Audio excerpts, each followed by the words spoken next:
विक्रम और बेताल बहुत पुरानी बात है।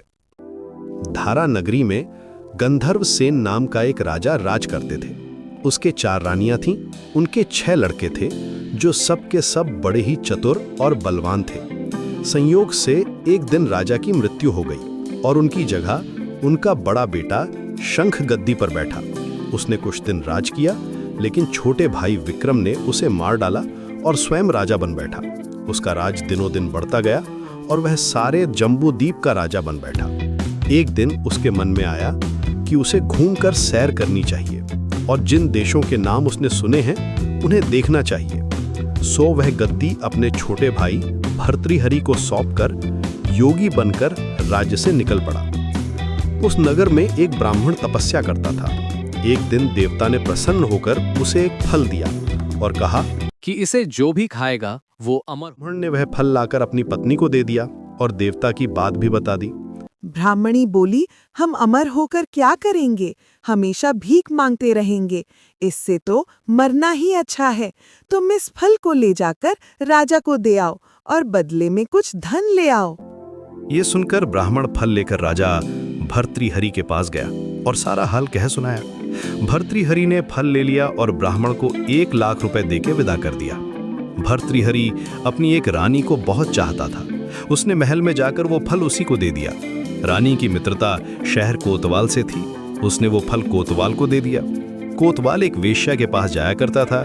वो उस फल को उस वेश्या को दे आया। वेश्या ने सोचा कि ये फल तो राजा को खाना चाहिए। वो उसे लेकर राजा भर्तृहरि के पास गई और उसे दे दिया।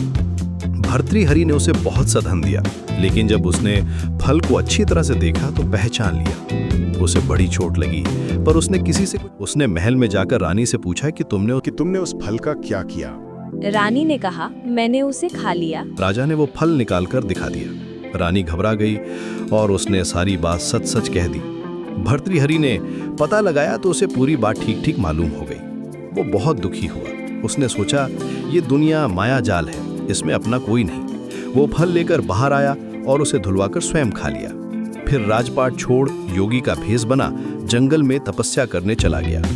भर्तृहरि के जंगल में चले जाने से विक्रम की गद्दी सूनी हो गई।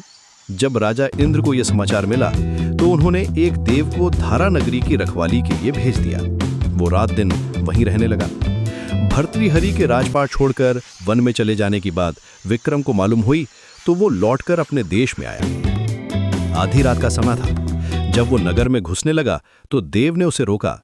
राजा ने कहा, मैं विक्रम हूं, ये मेरा राज है, तुम रोकने वाले कौन होते हो? देव बोला, मुझे राजा इंद्र ने इस नगर की चौकसी के लिए भेजा है। तुम सच्चे राजा विक्रम हो तो आओ पहले मुझसे लड़ो। लड़ाई हुई। राजा ने जरा सी देर में देव को पछाड़ दिया। तब देव बोला, हे राजन, तुमने मुझे हरा दिया, मैं तुम्हें जीवन दान देता हूं।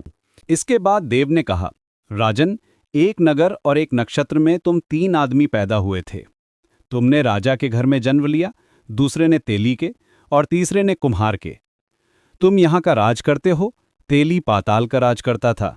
कुम्हार ने योग साधकर तेली को मारकर शमशान में पिशाच बना सिरस के पेड़ से लटका दिया है। अब वह तुम्हें मारने की फिराक में है, उससे सावधान। फिर देव चला गया और राजा महल में आ गया।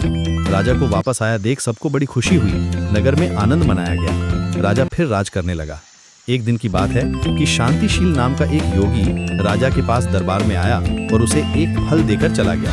राजा को आशंका हुई कि देव ने जिस आदमी को बताया था कहीं ये वही तो नहीं है। ये सोच उसने फल नहीं खाया, भंडारी को दे दिया। योगी आता और राजा को एक फल दे जाता। संयोग से एक दिन राजा अपना अस्तबल देखने गया था। योगी वहीं पहुंच और फल राजा के हाथ में दे दिया। राजा ने उसे उछाला तो वो हाथ से छूटकर धरती पर गिर पड़ा। उसी समय एक बंदर ने झपटकर उसे उठा लिया और तोड़ डाला। उसमें से एक लाल निकला जिसकी चमक से सबकी आंखें चौंधिया गईं। राजा को बड़ा अचरज हुआ। उसने योगी से पूछा। योगी ने जवाब दिया, महाराज, राजा, गुरु, ज्योतिषी, वैद्य और बेटी, इनके घर कभी खाली हाथ नहीं जाना चाहिए। राजा ने भंडारी को बुलाकर पीछे के सब फल मंगवाए। तुड़वाने पर सब में से एक एक लाल निकला। इतने लाल देखकर राजा को बड़ा हर्ष हुआ। उसने जौहरी को बुलवाकर उनका मूल्य पूछा। जौहरी बोला, महाराज, ये लाल इतने कीमती हैं कि इनका मोल करोड़ों रुपयों में भी नहीं आंका जा सकता। एक एक लाल, एक एक राज्य। यह सुनकर राजा योगी का हाथ पकड़कर गद्दी पर ले गया।